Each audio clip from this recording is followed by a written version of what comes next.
Olá, meus amores, tudo bom com vocês?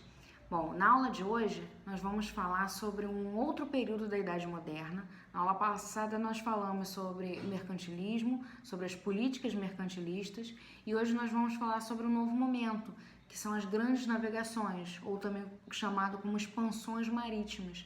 É o período em que as nações decidem se aventurar pelo mar, descobrir, desbravar novos locais através do mar, coisa que até então não era pensado. E aí a gente vai ver os porquês, os motivos de tudo isso acontecer. Então prestem atenção no vídeo, anotem as informações mais importantes e a gente se vê já já. Expansão marítima, módulos 10 e 11.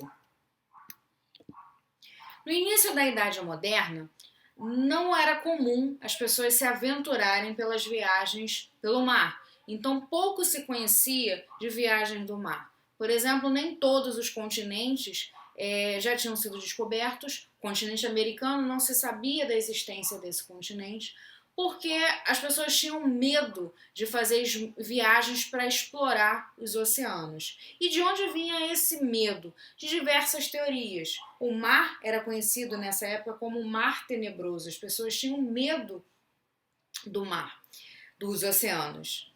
Bom, nesse período acontecia a teoria geocêntrica, que dizia que a Terra era o centro do universo, e dentro dessa teoria geocêntrica havia a teoria da Terra plana. Como vocês podem ver na imagem, se acreditava que a Terra era plana, que ela não era redonda como a gente entende hoje.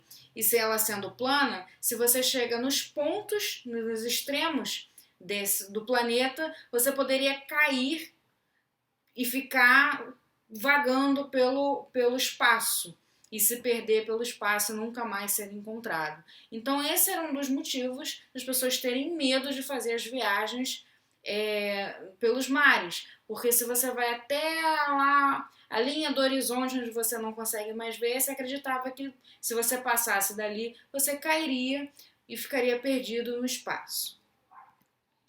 Além disso, havia muitas lendas e histórias sobre monstros que comiam as embarcações, que afundavam os navios. Então a gente tem, por exemplo, nessas imagens que vocês estão vendo agora, onde tem aí criaturas horrorosas que agarravam os navios, as caravelas e destruíam, matavam seus tripulantes. Então todas essas histórias permeavam a mente das pessoas, o que causava medo de se aventurarem além mar. Além disso, havia a falta de tecnologia náutica. O que é isso? É tecnologia de navegação. Então, não se tinha muitos conhecimentos sobre navegação. Então, além das lendas e a falta de tecnologia, a falta de conhecimento, as pessoas tinham medo de se aventurar. Além das dificuldades da própria navegação. Os navios eles eram lentos, uma viagem de navio ela é mais demorada, eles não eram tão rápidos como hoje em dia. Então, levavam-se meses para você chegar até um destino. Então, imaginem carregar comida suficiente para meses de viagem, para muitas pessoas de meses de viagem. Não havia geladeira naquela época. Isso fazia com que muitos dos alimentos acabassem apodrecendo e ou você come isso ou você morre de fome. Então, má alimentação, má higiene, porque você não tem condições, tem água para você fazer uma boa higiene, você tem que economizar água. Então, má alimentação, má higiene vai resultar em quê? Doenças. Então, as pessoas se alimentavam mal, acabavam passando mal por uma comida estragada, ou se alimentavam mal e não tinham nutrientes, vitaminas importantes para manter a saúde. Era muito comum os marinheiros, os tripulantes terem escorbuto, que é uma doença pela falta da vitamina C, que ela incha as gengivas ao ponto de você não conseguir comer. E se você não consegue comer, acaba morrendo. Então, todas essas coisas faziam que desestimulavam as pessoas de fazerem essas viagens desbravando os oceanos. Mas chegou nesse momento da Idade Moderna que algumas pessoas resolveram se aventurar e desbravar os mares. E o que motivou? Qual era uma motivação para essas grandes navegações, para essas pessoas encararem o medo e irem para os oceanos para descobrir novas coisas, novos caminhos. Temos aí 4 principais motivos. Necessidade de metais preciosos, acabamos de ver sobre o mercantilismo, e um dos pontos do mercantilismo é o quê? O acúmulo de metais preciosos. Então, se eu não tenho aqui, eu tenho que procurar um lugar que tenha. É um motivo para me fazer pegar meu navio e procurar alguma coisa. Além de metais preciosos, eu também preciso de terras para eu poder colonizar, para eu poder dominar. Então, bora descobrir terras. Expansão da fé católica. Acabamos de passar por uma reforma protestante, surgimento de várias religiões. A Igreja Católica não está bem, está tendo competição, então agora é a hora da gente expandir e fortalecer a fé católica. Então muitos padres vão ser mandados nesse período de desbravamento para achando lugares, achando pessoas, converter essas pessoas. E também era preciso de novas rotas comerciais para ampliar os negócios. Principalmente essas rotas comerciais eram para conseguir especiarias. O que eram especiarias?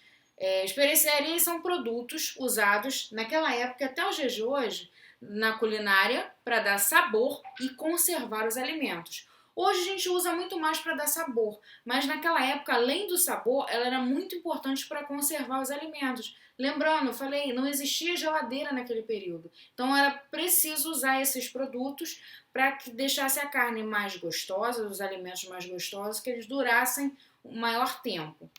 Aí vocês vão ver uma imagem com diversas especiarias. E aqui a gente tem algumas, que eu tenho certeza que alguma delas vocês já ouviram falar, já provaram. Por exemplo, cravinho, ou aquele cravo da Índia, que a gente come na canjica, a pimenta, o anis estrelado, a canela, noz moscada, gengibre, açafrão, cúrcuma, páprica, cominho, coentro, cardamomo. Esses são exemplos, tem infinidade de outros exemplos de especiarias. Essas são só algumas em que era muito usada naquele período e usada também nos dias de hoje para dar sabor, mas também era usado para conservar os alimentos. E qual era a rota do comércio dessas especiarias? Como vocês podem observar aí no mapa, só tinha uma única rota. Saía da Europa, olha lá em cima, lá no topo Europa, e passava pelo mar Mediterrâneo, ali no meio, passava ali entre África e Arábia, e ia até a Índia, e da Índia ia para a China também. Mas quem está na Europa, o principal caminho era esse. Saía Gênova, Veneza, ali na Itália, passava pelo mar Mediterrâneo, passava ali entre a África e a Arábia e ia para a Índia. Só tinha esse caminho. E qual era o problema de só ter esse caminho? Para passar entre alguns lugares havia um pedágio. Então, cobrava-se muito caro por esses pedágios. Então, eu saí, por exemplo, da Itália para ir para a Índia. Paguei pedágio, paguei pela especiaria, voltei e aí eu tenho que botar o meu preço, né? Então, essas especiarias estavam ficando muito caras. Mas só tinha isso. Esse era um monopólio do comércio das especiarias. Estava ficando muito caro. Então, as nações precisavam achar outras rotas alternativas, de uma forma que eles não precisassem pagar os pedágios e não deixassem o produto tão caro. Então, um dos motivos das grandes navegações, dessas expedições, é procurar rotas comerciais para chegar até a Índia.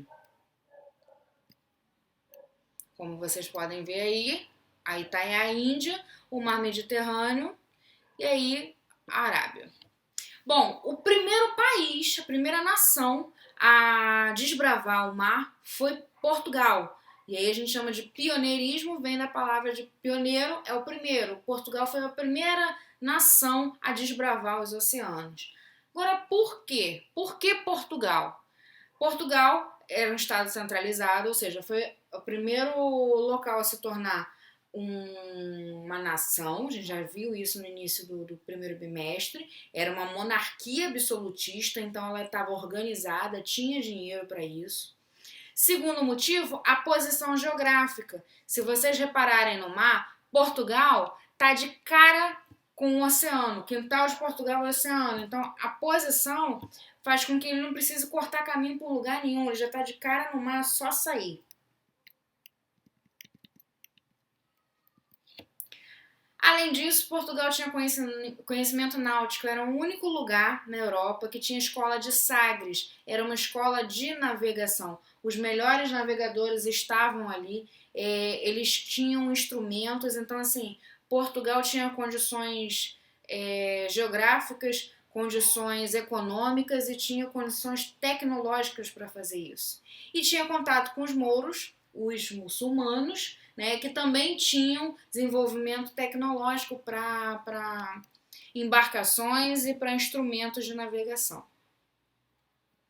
Então, uma das primeiras coisas que Portugal faz é estabelecer comércio com a África, o continente africano. Então, como é que ele faz esse comércio com a África? Primeiro, através de feitorias, espécies de armazéns. São pontos estratégicos na costa africana onde ele para trocar os produtos.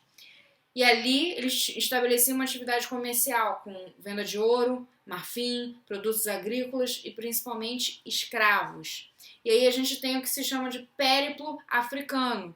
É a atividade que vai se dar ao redor do litoral africano, como a gente pode ver nessa imagem aí. Acompanhe essa linha roxa, que é o périplo africano. Ele não entra no continente africano, ele fica só na borda, somente no litoral.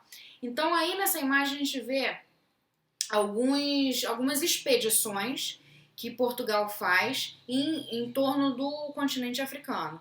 A primeira delas, em 1415, vai em Celta, lá em cima ele faz uma feitoria lá em Celta, depois Madeira, os Açores, e vai até o Cabo Bojador, depois Cabo Verde, Guiné, e vai lá na ponta, no Cabo da Boa Esperança, lá na pontinha, se vocês observarem, lá no finalzinho, o que é esse Cabo da Boa Esperança? Esse cabo antes era chamado de Cabo das Tormentas, porque ali ele tem uma variação e tem muitos recifes, e ali é muito difícil de se navegar. Muitas pessoas morreram ali porque os navios batiam ali nos recifes e acabavam quebrando e naufragando. E Portugal, nessa expedição em 1488, é a primeira nação a conseguir passar por esse cabo. Tanto que ele deixa de ser o Cabo das Tormentas para se chamar o Cabo da Boa Esperança. E aí, em 1498, ele chega até Calicut, na Índia. E finalmente Portugal consegue achar um outro caminho para as Índias que não passe pelo meio do mar Mediterrâneo.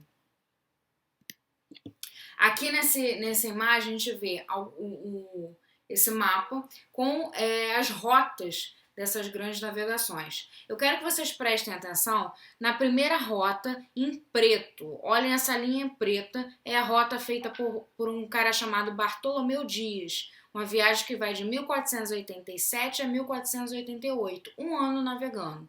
Ele sai de Lisboa, Portugal, e aí ele vai contornando a África, vai até o Cabo da Tormenta ali, né? E ele atravessa o Cabo da Tormenta, e aí ele chama de Cabo da Boa Esperança. Não se atreve a subir, e aí ele volta. Ele faz um grande feito, que é passar por esse cabo, que até então ninguém tinha conseguido passar. Depois, a gente tem uma outra rota, essa mais em vermelho, que é a rota feita por um outro cara chamado Cristóvão Colombo, em 1492. Cristóvão Colombo já não era a serviço de Portugal, ele estava a serviço da Espanha. E aí, que também é uma outra nação que vê Portugal se desbravando o mar, conquistando coisas e fica com invejinha, mentira, não é invejinha não. Mas ele olha assim, também quero.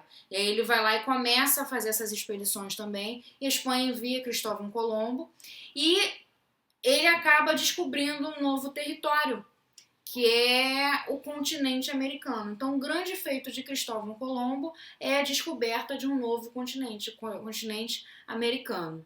Ele chega até o continente americano, se vocês olharem aí no mapa, mais ou menos nas ilhas ali na América Central, e ele tá crente que ele tá na Índia. Então ele vê aqueles povos e chama esses povos de índios, né? Índia, índios, e ele achava que ele estava lá na Índia. Voltou falando que tinha achado a Índia. Anos depois, foi descoberto que não, na verdade ele não era a Índia, era um outro território, e o cara que descobriu isso era chamado de Américo Vespúcio, e aí por isso o continente recebeu o nome dele, continente americano, de Américo Vespúcio. E depois a gente tem, assim, em amarelo, uma terceira rota, que é a rota de Vasco da Gama, em 1498, e aí ele sai de Portugal, passa pelo cabo, agora o cabo da Boa Esperança, e ele chega pertinho da Índia. Não vai até a Índia, mas ele chega bem pertinho e volta. E por fim, nós temos a rota de Pedro Álvares Cabral. Em 1500, ele sai de Portugal, se vocês repararam, ele dá uma passadinha ali no continente americano, descobre um lugar chamado Brasil, sai do Brasil depois de algum tempo, e aí segue o seu rumo para chegar até as Índias. Ele consegue chegar até as Índias. Então a gente tem aí 4 rotas que tem bastante destaque. A primeira, o grande destaque, é porque passou o Cabo das Tormentas. Segundo, Cristóvão Colombo descobre o continente americano. Vasco da Gama quase chega nas Índias. E Pedro Álvares Cabral descobre o nosso país, o Brasil.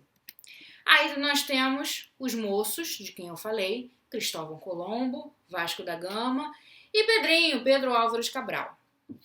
Depois disso, Portugal tem grandes destaques, né? Descobre bastante lugares, ele consegue chegar a um caminho para as Índias. Espanha também chega atrás, desbravando novos lugares. E os outros países, outras nações, França, Holanda, vão chegar depois tentando conquistar novos territórios.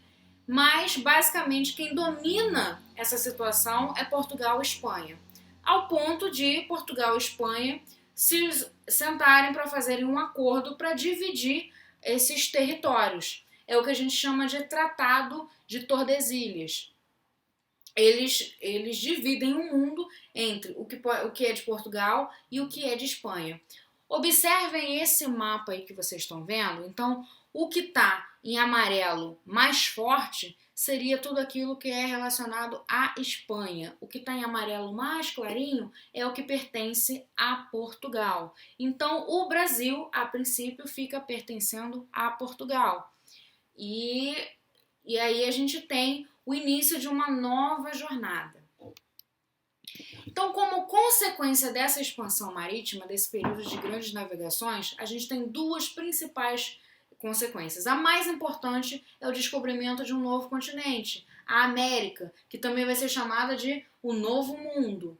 E com isso, a gente tem a colonização da América. Então, várias nações vão vir para o continente americano para colonizar essa região, já que ela não estava sendo habitada, dominada, então muita gente vem para cá para poder dominar. E como é que vai ser essa exploração, esse domínio? Através de muita violência e morte, tá? Então, essas pessoas esses europeus vão chegar aqui, olhar os nativos, as pessoas que já viviam aqui, como seres inferiores, que são não civilizados, pessoas burras, pessoas que não servem para o trabalho.